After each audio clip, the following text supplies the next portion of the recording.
Good morning to everyone. So let's start.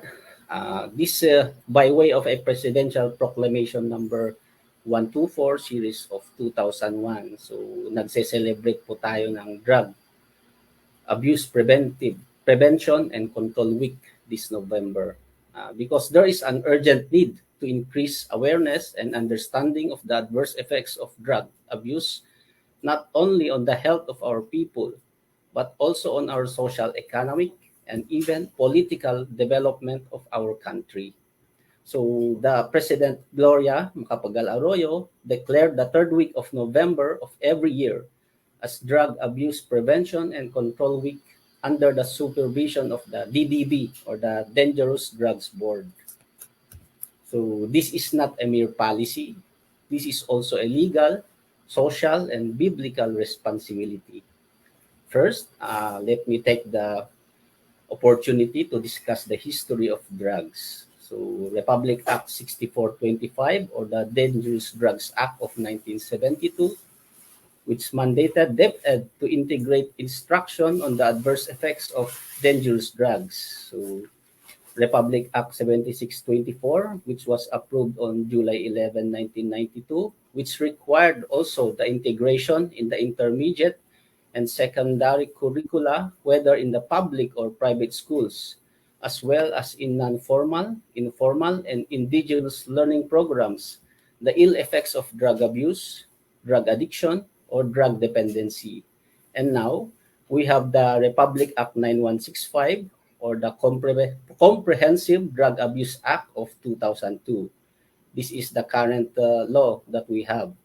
It reiterated the integration of drug abuse prevention and control in elementary, secondary, and tertiary curricula, mandated the authorized drug testing for students of secondary and tertiary schools, as well as for all officers and employees of public and private offices. Kaya po may mandatory drug testing po tayo. This is called the authorized drug testing. So, Dangerous Drugs Board Regulation Number 6, Series of 2003, as amended by Dangerous Drugs Board's Regulation Number 3, Series of 2009. This is the general guidelines for the conduct of random drug testing for students of secondary, tertiary, vocational, and technical school. So in 2004, nag-issue ulit ang DDB, which is the Regulation Number 2, guidelines for the formulation of a drug-free workplace program and the conduct of authorized drug testing by all offices, bureaus, and agencies in the national and local government, GOCCs, and other institutes of learning, including state colleges and universities. And we are in the civil service, so the Civil Service Commission issued a resolution number 170065 on March 15, 2017 on the guidelines in the mandatory drug testing for public officials and employees and for other purposes. Covered po tayong lahat dito as civil servants. And DepEd issuances. Because we are in DepEd, so we have also DepEd issuances. DepEd Memorandum Number 32, Series of 2007, which created the DepEd Drug-Free Workplace Committee. So may committee po tayo na in place in order to fulfill this mandate. So my DepEd Order Number 37, Series of 2017, which is the DepEd Drug-Free Workplace Policy, which includes the drug testing guidelines for officials, employees, and teachers. Later on, we will discuss this in details. So DepEd Order Number 40, Series of 2017, the guidelines for the conduct of random drug testing of students in public and private secondary schools. So these are the DepEd issuances. I just screen grabbed them in the website. And I included also here the DepEd Order Number 28 Series of 2018. This is the okay sa DepEd.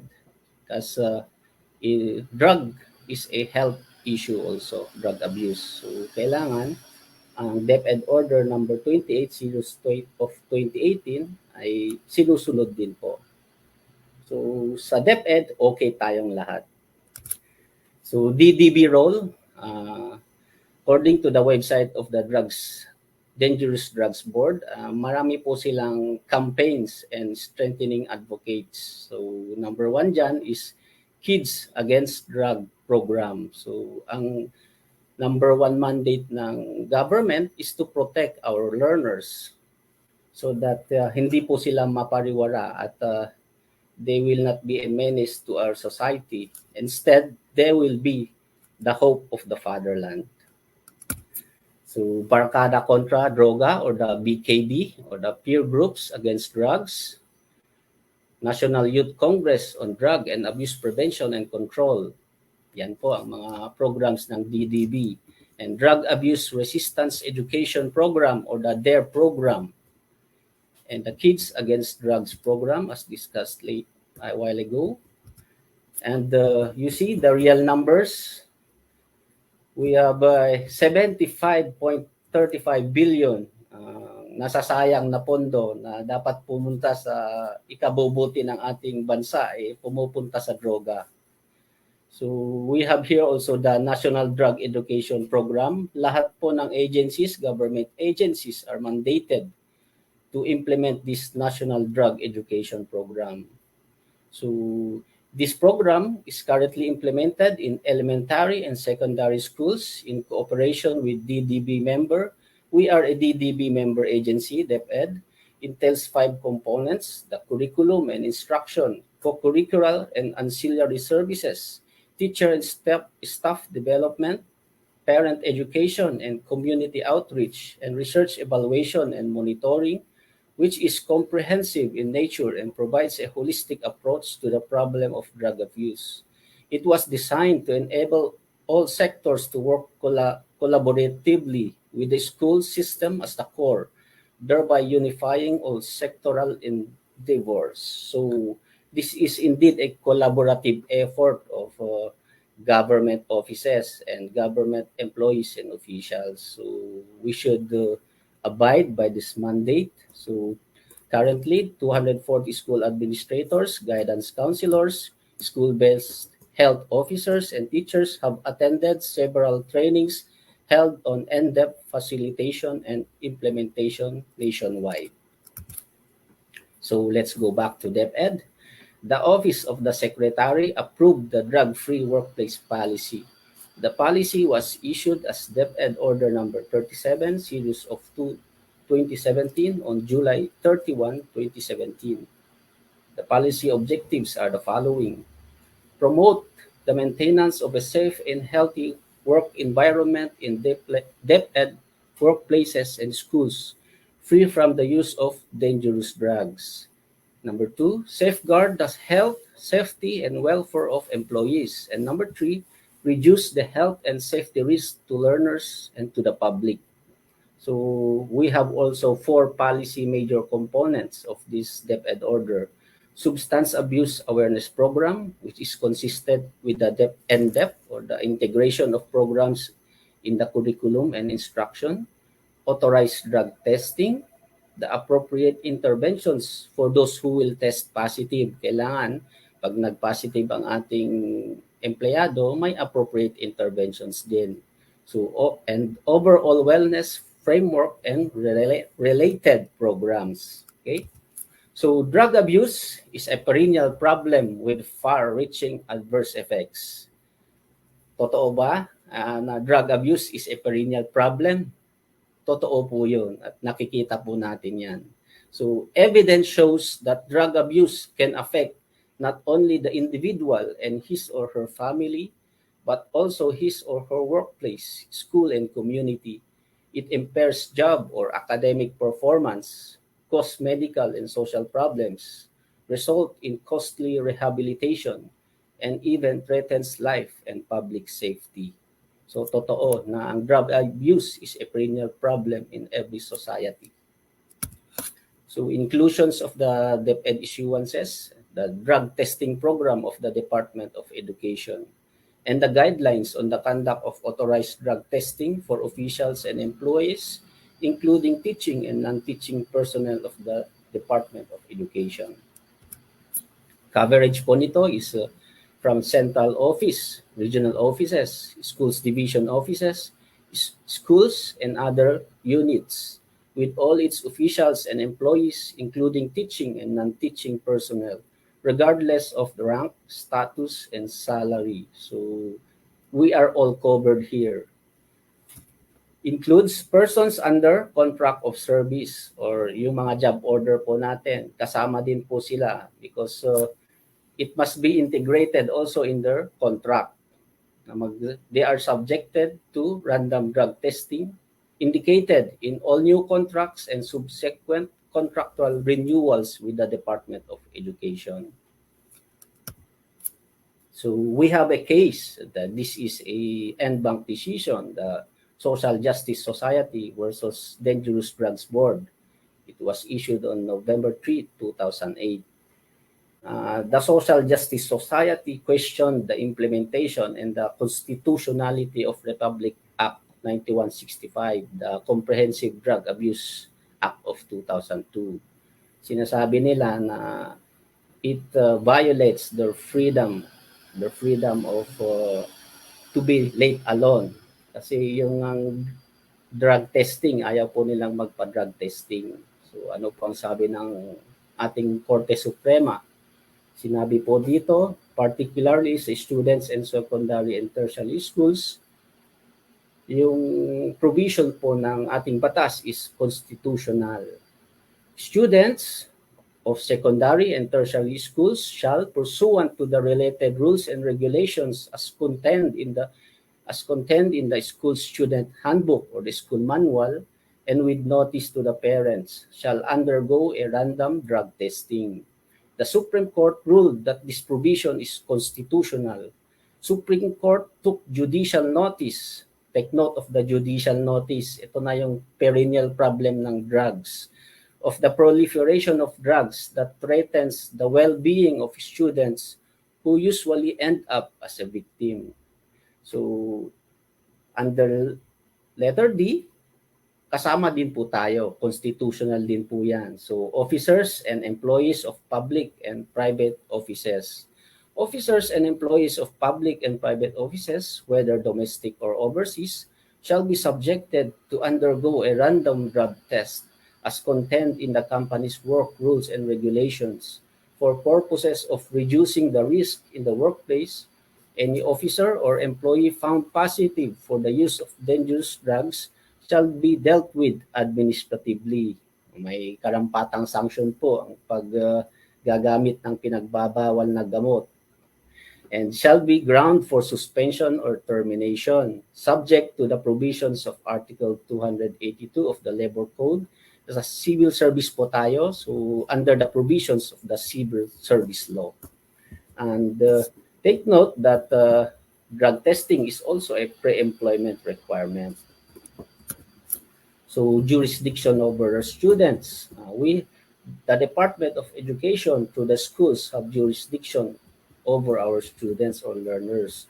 Schools and their administrators stand in loco parentis with respect to their students. So ito ay Supreme Court decision po. So binabasa ko lang and I also want to share with you. So dinagdag ko po sa ating presentation. So minor students have contextually fewer rights than adult.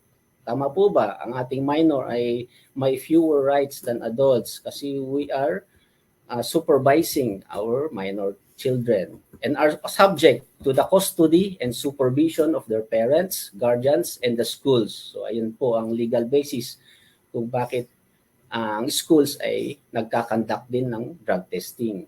So schools acting in loco parentis have a duty to safeguard the health and well-being of their students and may adopt such measures as may reasonably be necessary to discharge such duty. And the schools have the right to impose conditions on applications for admission, provided they are fair, just, and non-discriminatory. It was guided, the Supreme Court decisions of the Philippines was guided by a U.S. Supreme Court decision in the Vernonia and Board of Education case.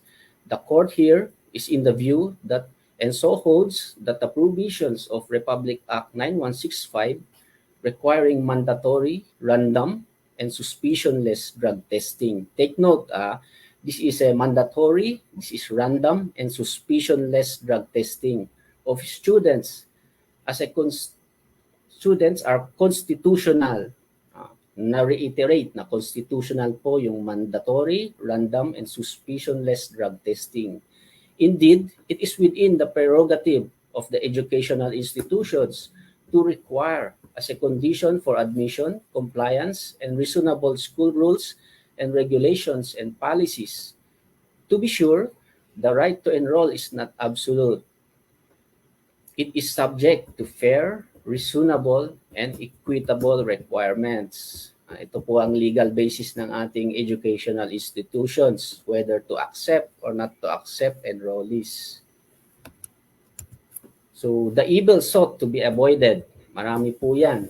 There's a need for drug testing to at least minimize illegal drug use.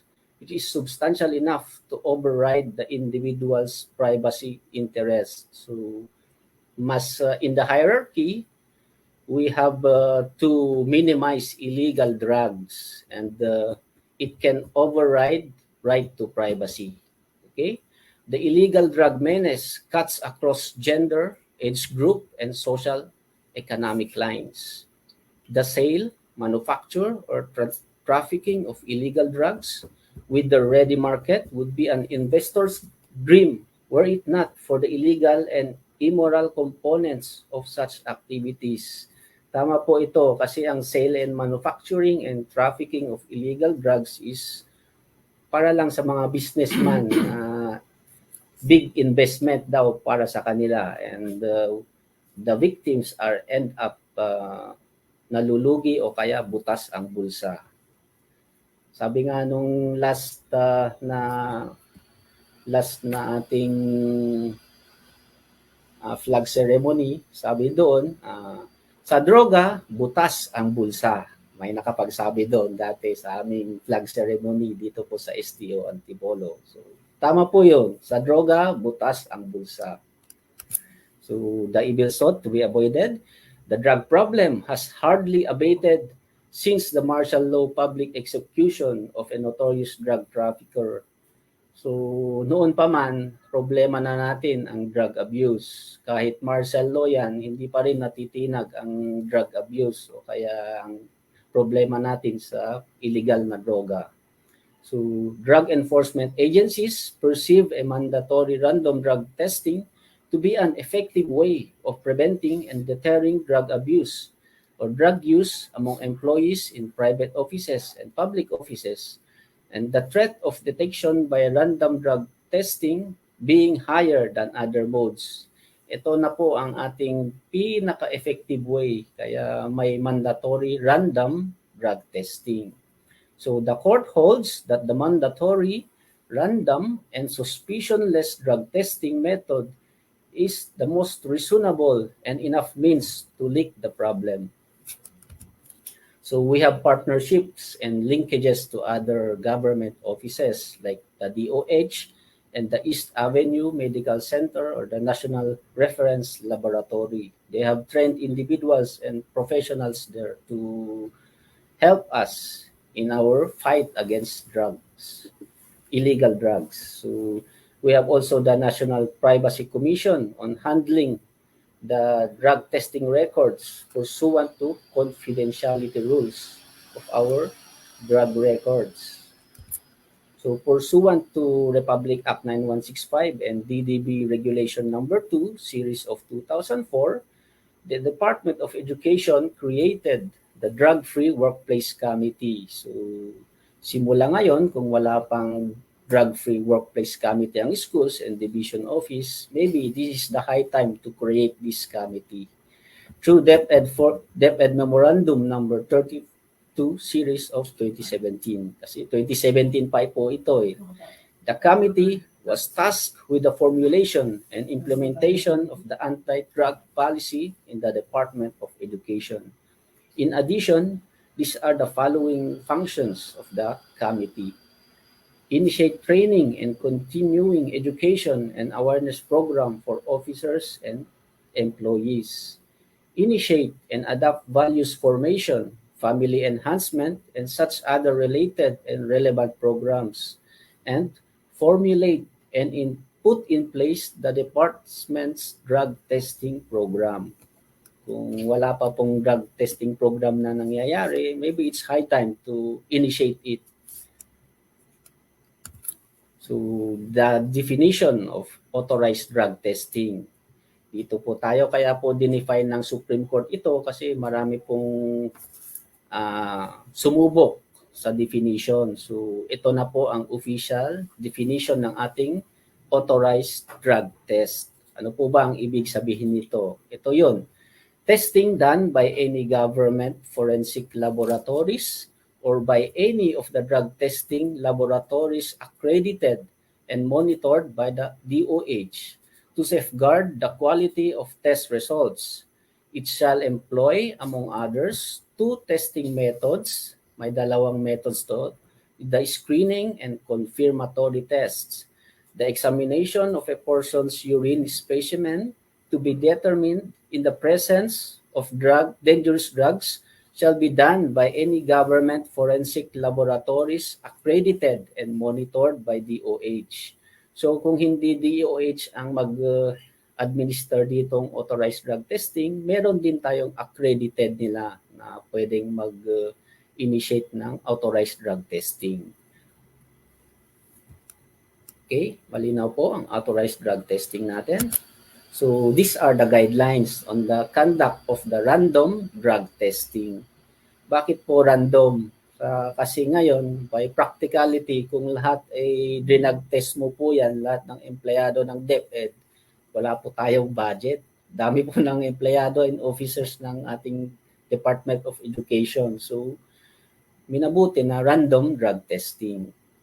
Anyway, ang random drug testing naman is mandatory, random, suspicionless. Yung hindi porket ikaw ay suspect ng drug testing ay ikaw na ang masasalang doon. Hindi po. There are ways to conduct a random drug testing. So number 1, ito po ang guidelines. Conduct of general orientation. May general orientation po. So ito na po sa mga DepEd. Ito na po ang unang orientation natin. You treat this as an orientation on this conduct of random drug testing. So, number 1, conduct of general orientation to ensure that everyone is apprised of the objectives and the process for drug testing. So, number 2, ito na po, bakit random? There will be a selection and scheduling of officials and employees who will undergo the drug testing. The selection is random and suspicionless. It is random by using a method whereby everyone has an equal probability of being selected and there is no prior notice of the date of testing.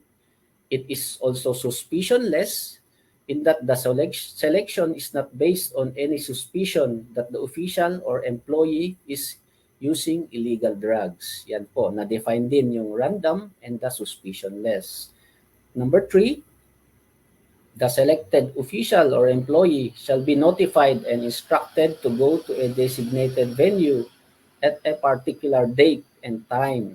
Hindi po niya alam na drug testing yon. Basta he is notified and instructed to go there to undergo the drug testing. Kasi nga po, random to there is no prior notice. This involves the collection of urine specimen by the Department of Health, assisted by trained and accredited personnel in specimen collection. Kailangan may trained and accredited personnel in specimen collection para maiwasan yung switching ng urine sample. Hindi lang po COMELEC ang may switching, pati din po sa drug testing. Okay? So number 4, DOH will subject the collected urine first to a screening test, which is a rapid test performed to be established potential or presumptive positive result for drug use.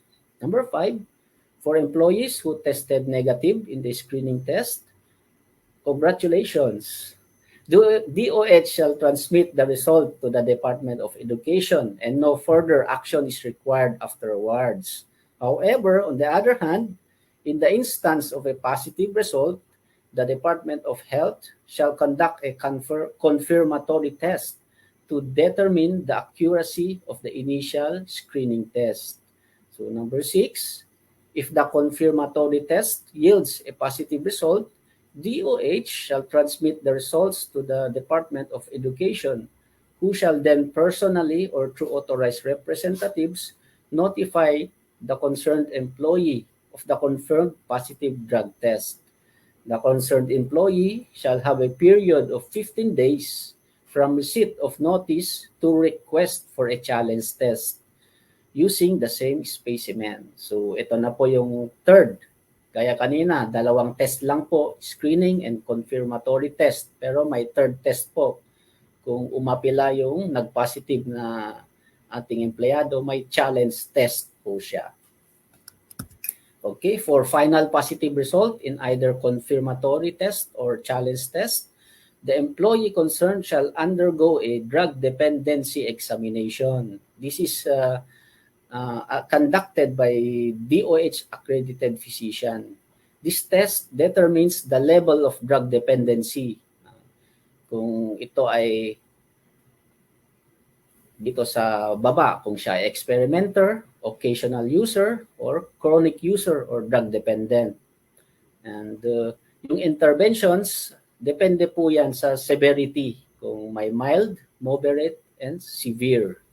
So for experimenter, ito po yung mga sumusunod sa uso o kaya due to peer groups, ginagawa ng kanilang friends, so okay, need din nilang maging uso, so ginagawa din po nila. Sila po yung tinatawag na experimenter. Yung occasional user, and the chronic or drug dependent na po ang chronic user. So for experimenter, ang intervention po niyan is outpatient. For guidance counseling for 6 months is recommended. For the occasional user, outpatient din po, guidance counseling and regular monthly drug testing. So kailangan din may regular month drug testing in order for us to monitor kung talaga pong hindi na po siya gumagamit. At the personal expense, of course, of the official or employee concerned. So for the chronic user or the drug dependent, there is a mandatory continuous treatment and rehabilitation for a minimum period of 6 months in a government rehabilitation center or a DOH accredited private rehabilitation center or through a community rehabilitation program sanctioned under the rules of the DDB. So ito ay number 9. An official or employee found to be an experimenter shall shoulder the expenses. Of course, bisyo mo yan, pangatawan mo yan. Alangan naman po na ang government din po ay mag-shoulder ng iyong expenses for guidance counseling or rehabilitation. The same rule shall also apply to an official or employee found to be an occasional user who shall undergo the guidance counseling and regular monthly drug testing.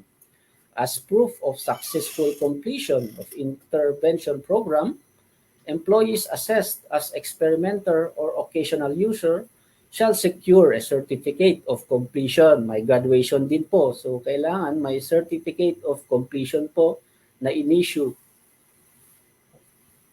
to prove na complete nyo po yung intervention program. The time spent for counseling and regular monthly drug testing, if done during office hours, shall be charged against the officials or employees' leave credits. Kailangan po nakalib po siya during the counseling or the rehabilitation. For this purpose, the official or employees' leave credits shall be utilized when exhausted. Vacation leave credits may be utilized. Kung wala na po, kailangan leave without pay na. Okay? So number 10, mahaba po yung guidelines natin. Any official or employee found to be a chronic drug user or drug dependent and who will undergo a mandatory rehabilitation leave program. So nakikita nyo po sa leave form natin sa likod, meron po ito rehabilitation program for drug or drug dependents for a minimum of 6 months and shall be considered on sick leave for the entire period or his or her rehabilitation. When concerned public officials or employees sick leave is exhausted, the same, we go to the vacation leave. Pag naubos po yun, leave without pay. So the employee shall undertake the processing of his admission to a rehabilitation center in accordance with the RA 9165 and existing rules of the DDB. The official or employee concerned shall shoulder the expenses of his rehabilitation, which shall commence within 15 days from receipt of the drug dependency examination results to give way to the processing of the necessary clearances. The official or employee concerned shall secure a certificate of completion. Ito na po yung sinasabi ko kanina na graduation. So, and also secure a certificate na you are fit to return to work. The said official or employee shall not be allowed to report to work without first submitting these certifications and clearance na nakapagsasabi na you are now fit to return to work. Okay, malinaw po.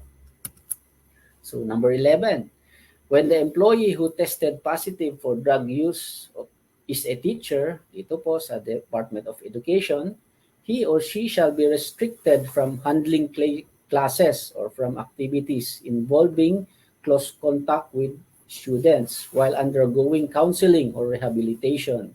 So, ang ginagawa po dyan, may substitute teacher po tayo. Okay?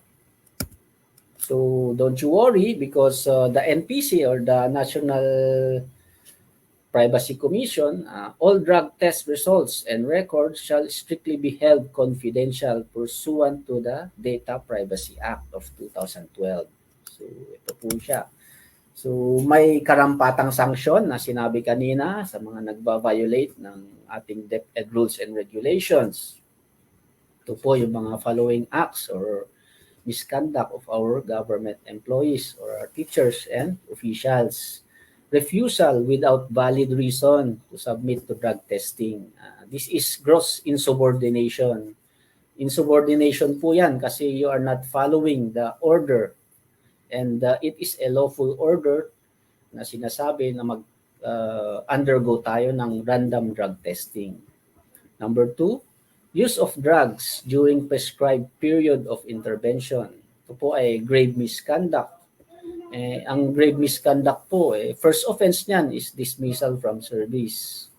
So, number 3, those who test positive who are not issued a certificate of completion of the prescribed intervention. Kailangan po kung nag-positive ka, magkaroon ka ng certificate of completion. Yung na sinasabi natin kanina, may tapos na po yung rehabilitation program and may certificate ka na fit to work. Kung hindi ka nag-comply doon, pwedeng offense mo is grave misconduct. So, those who test positive who shall refuse to undergo or complete the necessary intervention, grave misconduct din po yan. So, testing positive again after completion of intervention, grave misconduct din po ito. And ito po ay habitual, yung testing positive again, despite the intervention program, tapos bumalik ka ulit sa pag-drug use, it will be treated as aggravating circumstances on your part. So, mas malaki po ang inyong penalty imposable. Okay? So, administrative liability, may DEPED order po tayo.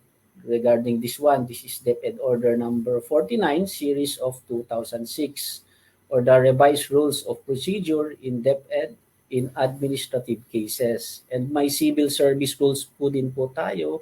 Ito yung 2017 RACS. Ito yung rules on administrative cases in the civil service. So yan po yung dalawang laging nagagamit pag sa administrative proceedings. So, administrative liability per DepEd Order 49. Ito po yung pwedeng maikaso sa inyo. Section 2A, dishonesty. This is the disposition to lie, cheat, and steal. Section 2D is the misconduct or the violation of established rules and regulations. Section 2L is the violation of the civil service law, rules, and reasonable office rules and regulations.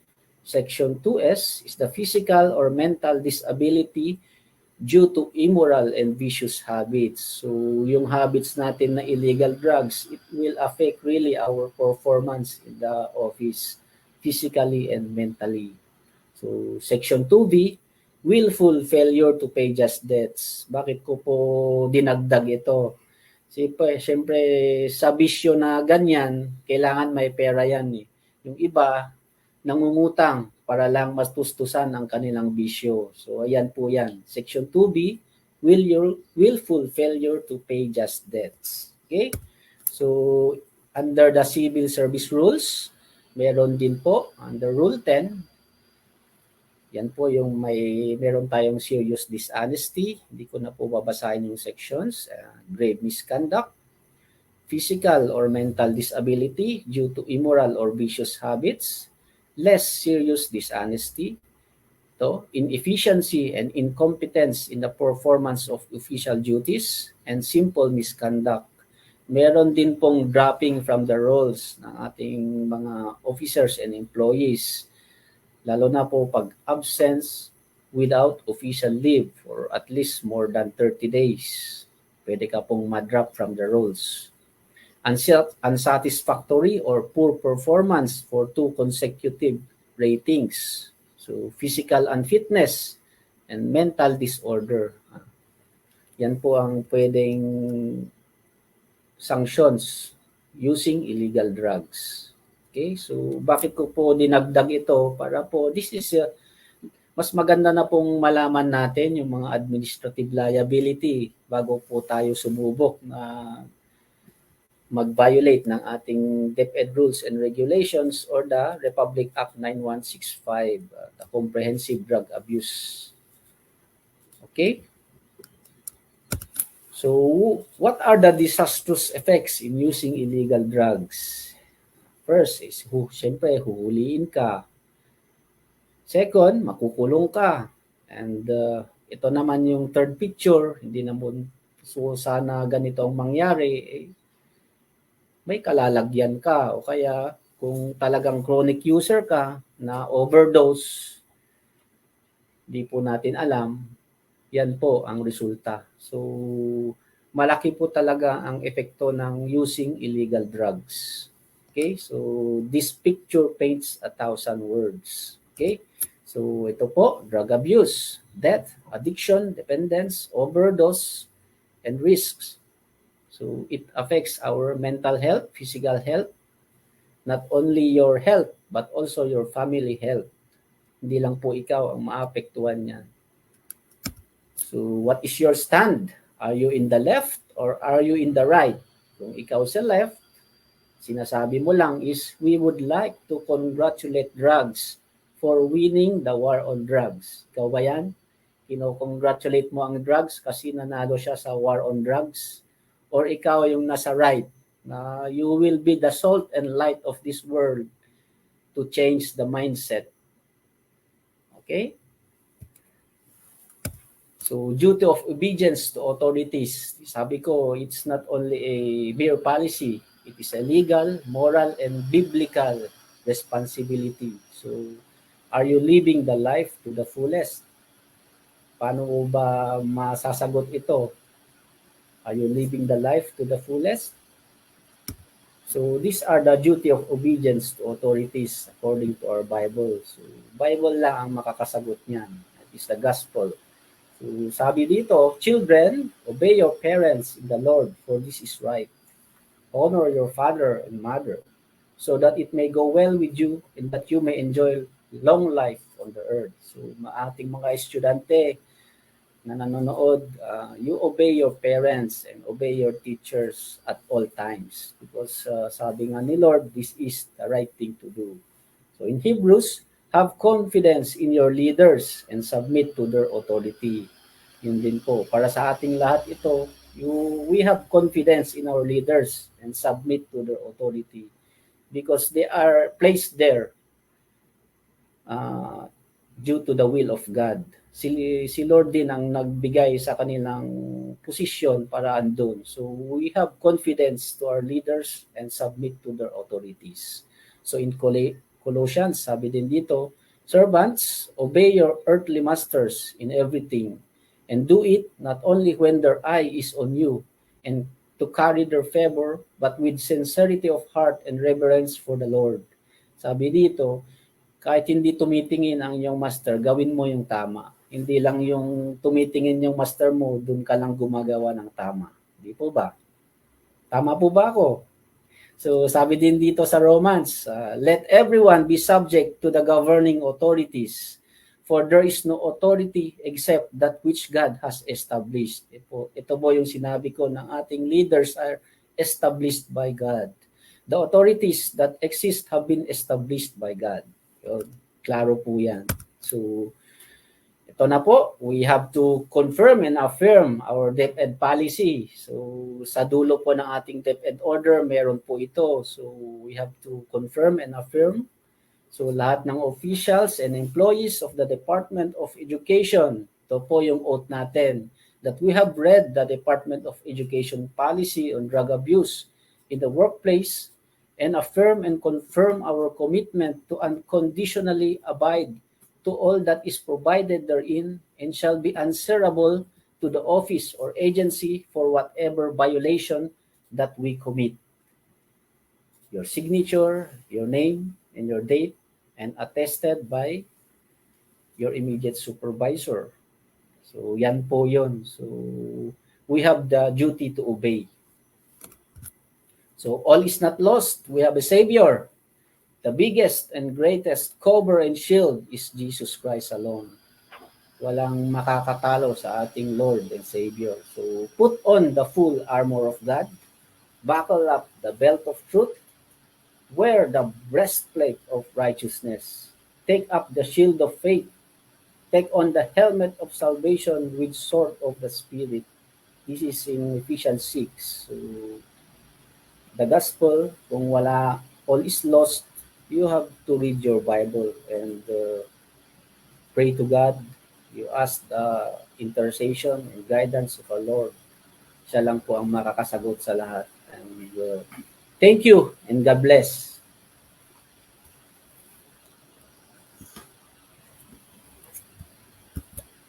Okay? All right.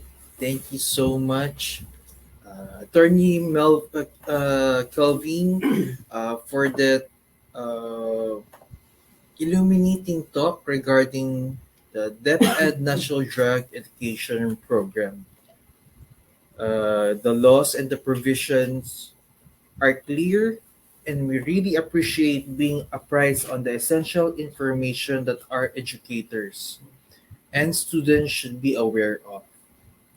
At this portion, we are encouraging our listeners, our viewers, to elevate your concerns and issues from the talk, and our guest speaker, Attorney Matthew, would be more than willing to respond to your question. So everyone who are uh, or viewing at this moment, our comment section is open for any queries regarding our topic on National Drug Education Program.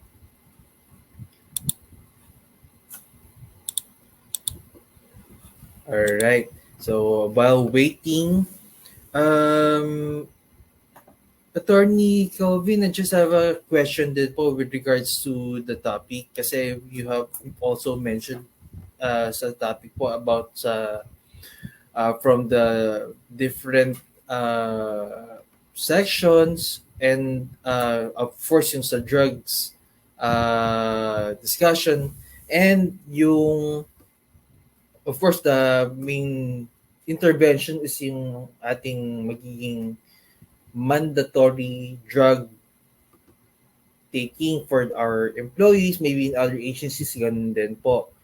For the part of the grave misconduct po, ano po kaya yung, ano po yun? Meaning to say, sila po talaga, pag sila po ay na bigyan po ng ganong sanction, will they be out totally of the agency or will they be, ano na po, parang temporarily be out? Okay. Thank you, Nurse Michael, for that very beautiful question. So, as I said a while ago, yun lang po is a imposable sanction. Depende po sa ating disciplinary authority kung ano po yung kanyang i-impose, if it is grave misconduct or simple misconduct. And ang DepEd policy po natin ay it gives a second chance to illegal users of drugs. So kaya nga po may drug dependency examination na nangyayari to determine kung sila ay experimenter, they are occasional user or drug dependent. And depende din po kung yung severity, yung sinabi ko kanina na mild and severe. So ayun po, they are given the chance to rehabilitate themselves before going to that administrative discipline aspect. So, yun po yung second chance nila. And first and foremost, our illegal users, yung ating mga teachers, officers, and employees in the Department of Education. Ang importante po dyan is pag ikaw ay user, you volunteer yourself to a rehabilitation program because that is your second chance to change. Okay? Hindi na po antemano na ikaw ay makakasuhan agad. Ang sinasabi po ng ating policy is there is a second chance. After that rehabilitation program, kung hindi ka pa umayos, gumagamit ka pa, or you are engaged in sale or manufacturing of illegal drugs, diyan na po papasok yung ating kamay na bakal. Yun. Kamay na bakal sa PNP po yun. So sa atin siguro ay papel at lapis sa administrative discipline. So yun po. So yung grave misconduct na nabanggit kanina na sanction that is the uniform sanction lang po, and it depende po sa disciplining authority. It's either the SDS for non-teaching or the RD for the teaching personnel, and depende din po sa circumstances kung may mitigating or aggravating circumstances. Depende po sa defenses ng ating persons being complained of. Yun po. Thank you, Sir Michael. Thank you very much, Sir Attorney. Also follow-up question. I believe there is also a question with regards sa topic ni po. From Vil Chavez po. Pertinent to the laws on mandatory random testing, is it still being implemented in current times in the schools in Antipolo for both educators and students? Ayun po. Very timely question po yan. And thank you for that reminder to our officials and DepEd officials and employees. Kasi this is a timely na kailangan mag-initiate na din po tayo ng random drug testing to our officials and employees and also our learners. Kasi kailangan din natin malaman yung data and malaman din yung at may report kasi kailangan may duty to report po tayo sa DDB o the Dangerous Drugs Board. So timely po ito na tanong, and I hope our officials are listening and para ma-actionan po natin ito dito sa DepEd Antipolo. Thank you po. Thank you. Thank you very much, Attorney po. We have on the other side with our coordinator on NDEP, our partner, Salvador Q. Maniwan po. Do you have any questions? Sir Waniwan, with regards to our topic for today. Ayun, good morning, attorney. No? Tatanong ko lang din, pwede pa, it is safe to say po, attorney, na pwedeng ilagay sa handbook po ng mga secondary learners natin na yung subject po ng mandatory drug testing. Is it safe po to say na pwede siyang ilagay doon? Thank you po. Thank you, Nurse Badong, for that question. Yes po, pwede din po kasi that is a school manual, rules and regulation. Para maging notice na rin po, advance notice sa mga parents and students na from time to time may random drug testing na mangyayari. So, yung ating latest na regional memorandum, nakalagay po doon yung sanctions and updated po yung sanctions ng ating learners including the use of prohibited drugs or yung pag pinupunta school yung prohibited drugs. So kasama din po doon sa regional memorandum and I urge encourage the school heads to adopt that regional memorandum number 217 series of 2021 or the express guidelines and reporting in the incidents of child abuse and bullying incidents in DEPED Calabarzon. Andun po yung naka-enumerate po but not exclusive yung mga possible offenses ng ating mga learners and one of them is the use of illegal drugs. Okay, thank you. All right. Thank you so much, Attorney again. Meron pa daw pong follow-up question ang Sir Ronimo po. Go ahead po. Follow-up question lang, attorney. Meron po bang percentage ng mga employees kung ilan yung drug testing o wala po? Kung kunyari po ay 100 ang mga empleyado natin, may certain percentage po ba for the drug testing? Thank you po. That I am not aware kung ano ang percentage kasi we should ask the expertise or DOH kung paano po yung random and suspicionless drug testing na sinasabi nila kung ilan po ba ang numbers of employees na pwedeng ma-random drug testing. So siguro I urge our concerned government offices to coordinate with DOH kasi sila po ang expert dyan sa pag-conduct ng random drug testing para po ma-initiate na po natin sa dito sa DepEd Antipolo. Okay, thank you, Nurse Badong. Thank you, attorney. All right, thank you so much, Sir Nurse Badong. As of the moment, we have also on our comment section, we have Lina Lachika Dotolero. Meron po siyang comment na dapat talaga mandatory drug testing to all employees and learners. Dapat hindi random sa private schools before ka maka-enroll, need talaga ng drug testing. Yun na po ang comment niya, attorney, with regards sa random drug testing. Alright. And yes po, go ahead, attorney. Okay, thank you, Ma'am Dr. Lero, for that comment. And yes, ang private school po is they have the discretion kung lahat po ng estudyante nila, they will undergo a drug testing before they will be admitted. And pwede naman po yun because that is fair. Importante, fair, reasonable yung requirements ng drug testing. We also have another question from Vil Chavez. What is being done with the seized drugs, especially noting the total value of 75.35 billion? How do you think this extensive amount of seized drugs can be converted to unuseful revenues or funds for productive use? Ayan po ang kay Vil Chavez po. Thank you po for your comment, Sir Chavez. Yung binanggit kong number kanina, yun po yung number na involving ng prohibited drugs. So, by process po niyan is pinupunta po yan sa Bureau of Treasury, sa Kaban ng Bayan.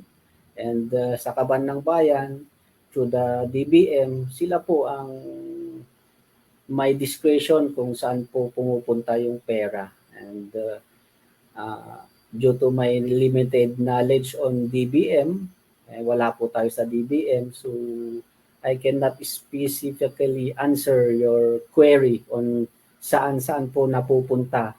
Basta ang general na ang uniform, as far as I know, yung pinupuntahan ng pondong yan sa kaban ng bayan is to be used for the general welfare of our people. Because that is a public fund. Hindi po dapat napupunta sa corrupt officials. Okay? Thank you po. Alright, thank you again. To the question from Vil Chavez, thank you, attorney, for answering the comment po. We just have another question, attorney, with regards po sa random drug testing. It's very critical talagang in as an intervention para sa mga talagang lulong sa drugs. How about sa mga learners natin na eventually they will be undergoing a random drug testing po? Will there be a parang consent form muna ba? Or paano kaya ang magiging protocol with regards to that? Kasi syempre you will be administering this kind of random drug as a part of intervention sa drugs. Syempre, prior to that, yung mga magulang should be parang parang nga ng consent with regards to this. How do you respond to this po, attorney? Yes, thank you for that wonderful question, Nurse Michael. So sa DepEd policy, ang sinasabi nun is there must be a prior consent by the parents or guardian before administering that random drug testing. So sa enrollment pa lang, kailangan ino-orient na po yung ating mga magulang, yung estudyante na from day 1 to hanggang end of school, baka may random drug testing na mangyayari para alam po nila. And there must be a written consent form to be provided.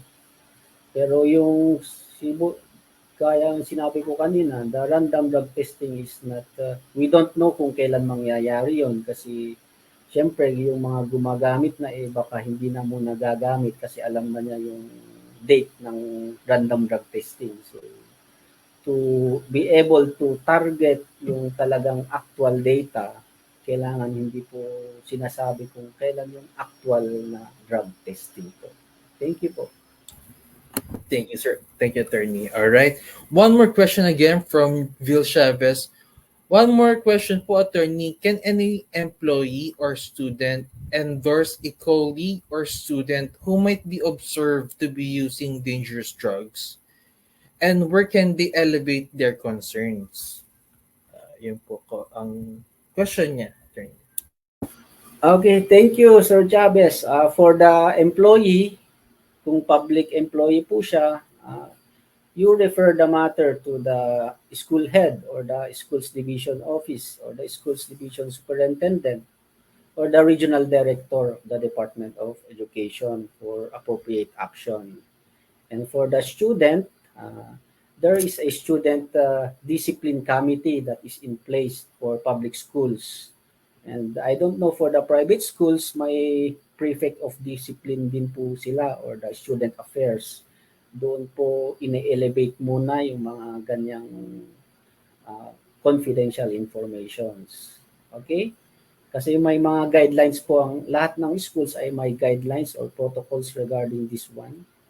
So doon po muna tayo magre-report. Okay? Thank you, Sir Chavez. All right. Thank you po, Sir Chavez, with regards to your question. Attorney, thank you again for the wonderful answer for our viewers po. So any viewers po or our guests who are listening who are with us, your questions are still is still open, and we are very much willing to answer it with you as of the moment po. Let's just wait, baka meron pang magtumating.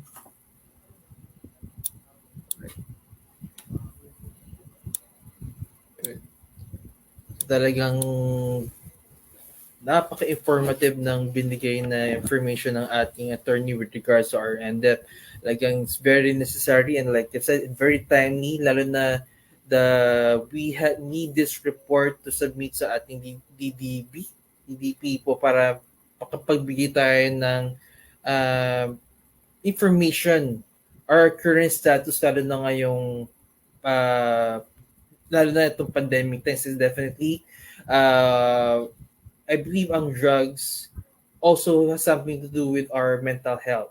So sa wellness ng tao, it is very important na probably na because of this drugs, sila ay nagkakaroon ng health concerns. And definitely magandang opportunity to lalo na for our to the persons who are using very much timely talaga na ma-address itong mga to. Alright. I believe as of the moment, wala naman nang nagko-question. May I request, at this moment, at this juncture, may I request Sir Salvador Waniman for the certificate of recognition for Attorney Matthew, Attorney P of Deputy Polo. Okay, thank you, Nurse Michael. For the awarding po of Certificate of Recognition, Republic of the Philippines, Department of Education, Region 4A Calabarzon, City School Division Office of Antipolo. This certificate of recognition is awarded to Attorney Kelvin Matib as a resource speaker during the 2022 Drug Abuse Prevention and Control Week celebration of National Drug Education Program held on November 15 to 21, 2022, virtually via official DEPED tayo Antipolo City FB page. Given this 21st day of November 2022 at Schools Division Office of Antipolo. Signed, Christopher R. Diaz, CISO 6, Schools Division Superintendent. Muli po aming pasasalamat, Attorney, for the time na nag-spend po kayo and for the all information po na nabigay po ninyo. Thank you po ulit. Nurse Michael?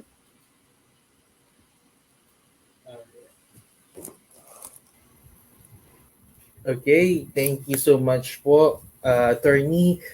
Attorney, do you have any final message for our viewers with regards to our celebration for our NDEP program for this school year 2022-2023? Okay, just a last message for our viewers and for our school personnel, officials, and learners. So, as we are celebrating our National Drug Prevention Week, so okay sa DepEd. Kailangan magiging okay tayo sa DepEd and we must prevent the perennial problem of these illegal drugs or the use or sale or manufacture of these illegal drugs because it really affect our learners. So the duty of the Department of Education is to promote the best interest of our learners. So to do that, we should prevent wala pong pumapasok na illegal drugs sa ating schools. And as much as possible, ang ating school personnel and officials must be vigilant in these situations because our students and learners are vulnerable. So, yes, this is a challenge to our school officials and personnel. Okay? Thank you po.